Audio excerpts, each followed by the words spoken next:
네, 안녕하십니까. 더불어민주당 국민소통위원회 위원장 김희연입니다. 오늘 전용기 국민소통위원장 참석하셨습니다. 허위조작 감시단 김동화 의원님 참석하셨습니다. 오늘 브리핑 순서를 먼저 말씀드리겠습니다. 이번 주 민주파출소 현황을 먼저 말씀드리고요. 두 번째로는 민주파출소 법적 대응 및 주요 대응 현황에 대해서 말씀드리겠습니다. 세 번째로는 국민의힘 거짓말 시리즈 20번째, 21번째 말씀을 드리겠습니다. 지난 2월 14일부터 2월 20일까지 민주파출소에는 총 11,046명이 방문했고 3,913건의 제보가 있었습니다. 매체별 제보 비율을 보면 유튜브가 27.41%로 가장 높은 수치를 기록했고 그 뒤로는 네이버 25.18%, SNS 11.16%, 커뮤니티가 6.57% 순으로 나타났습니다. 제보 내용은 첫 번째로는 헌법재판소 인사에 대한 허위 정보 유포가 28.71%로 가장 많았고요. 문형배 재판관 그리고 공보관 등을 겨냥한 허위 사실을 집중적으로 확산하여 헌법재판소의 유상을 흔들었습니다.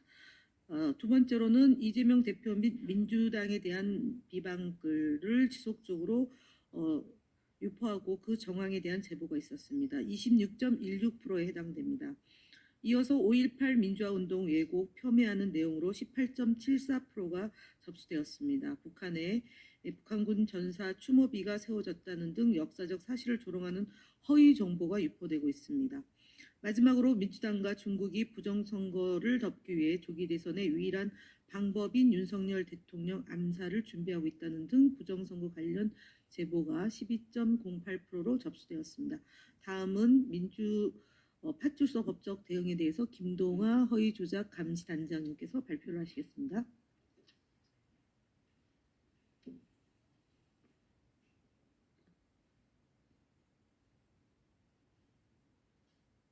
네, 허위조작 감시단장 김동학 의원입니다.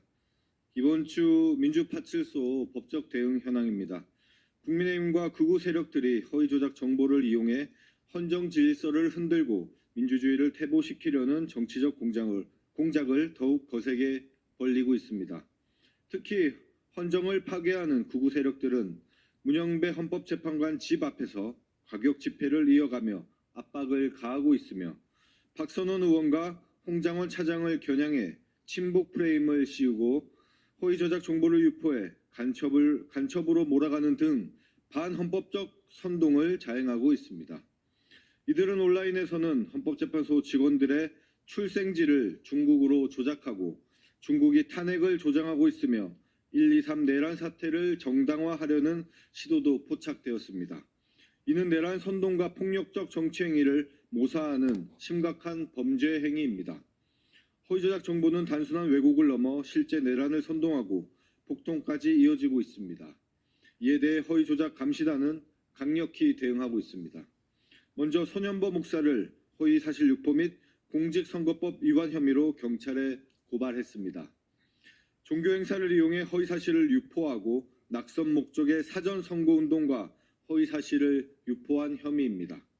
또한 신남성연대 배인규, 꽃보다 전환길의 전환기를 내란 선전 혐의로 경찰에 고발했습니다. 마지막으로 이봉규 TV의 이봉규 씨를 이재명 대표가 소년원을 다녀왔다는 허위 사실을 유포했다는 사실로 법적 조치할 예정에 있습니다. 또한 이재명 대표가 팔공산에서 구판을 벌였다는 허위 사실을 유포한 성명불상자들도 같은 혐의로 고발할 계획에 있습니다.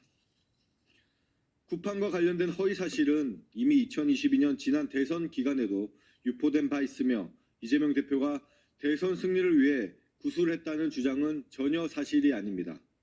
민주주의를 퇴보시키기 위해 내란을 옹호하고 선전선동을 이어가는 세력에 대해 결코 선처는 없을 것입니다.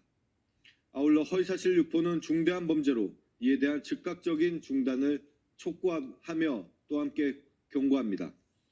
더불어민주당은 헌정 파괴 세력과의 싸움을 멈추지 않을 것입니다. 국민 여러분께서도 민주파출소를 통해 적극적인 제보를 부탁드립니다. 허위조작 감시단은 앞으로도 공정한 여론 환경을 만들기 위해 최선을 다하겠습니다. 다음으로 주요 대응 현황입니다. 스카이데일리 관련 대응 보고드립니다. 선거연수원 중국인 99명 체포라는 허위 기사를 작성한 허겸 기자에 대해 고발과 관련하여 고발인 조사를 어제 마쳤습니다. 현재 허겸 기자는 출국 금지 조치가 내려진 상태이며 해당 사건이 신속히 진행될 수 있도록 촉구합니다. 또한 스카이데일리가 주요 공공기관의 동의 없이 무단으로 지면 광고를 게재하고 배포한 사실을 확인했습니다. 이는 신문사의 공신력을 조작하려는 시도로 업무방해 등의 법적 문제가 발생할 소지가 큽니다. 국민소통위원회는 관련 사안에 대해 법적 조치를 포함한 강력한 대응 방안을 마련하겠습니다. 네, 다음으로는 국민의힘 거짓말 시리즈 20번째 발표를 드리겠습니다. 조태현 국가정보원장은 지난 2월 13일 윤석열 대통령 탄핵 심판 8차 변론에서 비상계엄과 관련한 문건을 본 적이 없다고 주장했습니다. 또한 김건희 여사와 문자를 주고받았지만 그 내용은 기억나지 않는다고 발언하였습니다. 조태현 원장의 주장은 이미 상반된 증언과 사실관계를 통해 신뢰를 잃게 되었습니다. 비상계엄 관련 문건과 관련하여 조규영 보건복지부 장관은 검찰 조사에서 계엄 당일 조 원장에게 계엄 당화문을 전달했다고 진술했습니다. 이는 조 원장이 문건을 본 적 없다는 주장을 정면으로 반박하는 증거입니다. 또한 김건희 여사와의 문자 내용과 관련하여 조 원장은 기억이 나지 않는다라고 답했습니다. 하지만 그는 12월 2일 김 여사에게 받은 2통의 문자에 대해 3일의 답신을 시작했습니다. 이처럼 심사숙고했던 내용을 기억하지 못한다는 주장은 국정원장으로서의 자격을 의심케 합니다. 더 나아가서 국가정보기관의 수장으로서 국민을 상대로 한 명백한 거짓 해명이라고 볼 수밖에 없습니다. 국민의힘 거짓말 시리즈 21번째 발표입니다. 윤석열 대통령은 지난 2월 6일 자신의 탄핵 심판 6차 변론에서 그게 아니라 인원이라고 이야기를 했다고 하는데 저는 그냥 사람이라는 이런 표현을 놔두고 또 의원이면 의원이지 인원이라는 말을 써본 적이 없습니다. 라고 단언하였습니다. 그러나 불과 1분여 뒤 본인의 발언을 통해 스스로 이를 정면으로 뒤집는 모순을 보이며 국민들을 바보로 만들었습니다. 대통령은 1분여 만에 국회 본관을 거점으로 확보하여 불필요한 인원을 통제한다는 목적으로 들어갔다. 김현태 단장과 소통을 통해 약 15에서 20명 안 되는 인원이 들어갔다. 밖에서도 혼자가 아니라 7층 건물 안에 굉장히 많은 인원이 있었다는 것을 알고 있다.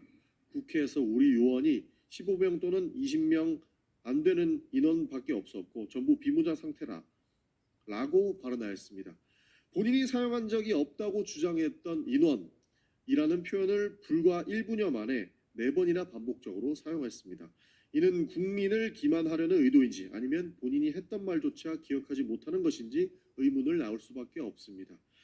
국민들에게는 이러한 모순된 발언이 반복되는 현실이 답답할 뿐만 아니라 국정 운영의 책임자로서 신뢰를 잃는 심각한 문제를 야기할 수밖에 없습니다. 정리하겠습니다. 네. 윤석열 대통령의 탄핵 심판 변론이 이제 막바지에 이르고 있습니다. 그동안 국민들은 대통령과 국정 책임자들의 반복되는 모순된 발언과 거짓 해명에 실망과 분노를 느껴야 했으며 국정을 책임지는 자들이 진실을 은폐하고 국민을 기만하는 모습을 보면서 깊은 자괴감에 빠질 수밖에 없습니다. 이제라도 더 이상 국민들에게 실망과 혼란을 안겨주지 말고 최소한의 도리로서 진실을 말해야 합니다. 권력을 가진 자들이 법과 국민의 신뢰 위에 군림하려 해서는 안 됩니다. 진실된 태도로 사실만을 밝히고 책임 있는 자세로 역사와 국민 앞에 서기를 강력히 촉구합니다. 국민들은 모든 과정을 지켜보고 계십니다. 거짓으로 위기를 모면하려는 시도는 결국 더 큰 심판을 부를 뿐입니다. 윤석열 대통령과 관련된 인사들은 더 이상 회피와 변명 없이 오직 진실된 마음으로 사실을 있는 그대로 밝히시기를 바랍니다. 감사합니다.